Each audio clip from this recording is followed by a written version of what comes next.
At Diversified Trust, we love to spend a lot of time on the front end really getting to know a client. And one of the ways that we do that is to create what I call a financial review for a client, for a prospect, where they will give us their tax returns, their estate documents, their brokerage statements.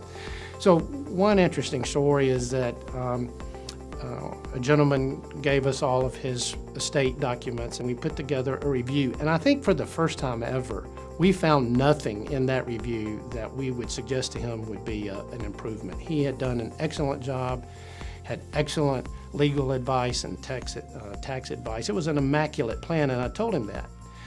But we said, or asked him, we said, we have one question, and that is, you are leaving your largest asset, which happened to be a farm. That farm happened to be worth about $20 million. But you're leaving your largest asset to your kids. Do they want it?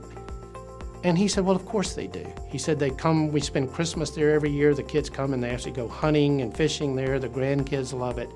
So they really do want it.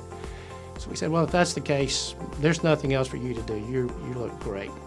About 2 days later, my phone rings. He says, Hal, I've been thinking about your question. And I'm not sure whether the kids really want it or not. So we called a family meeting. Dad was in one room, I was in another with the 4 kids. And so I asked the question, do you all want the farm? And guess what? No.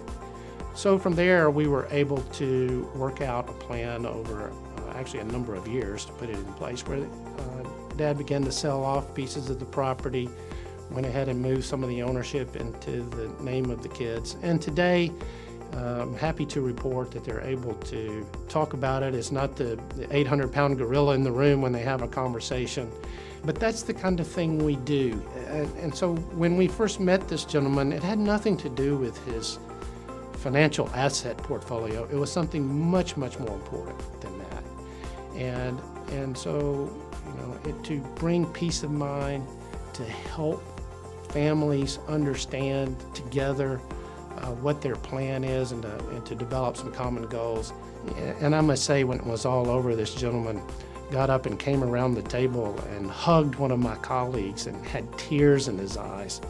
It was like, we'd really been able to help him overcome an issue that he knew was there but didn't want to bring up or talk about. And so that's the kind of thing where we'd like to be involved.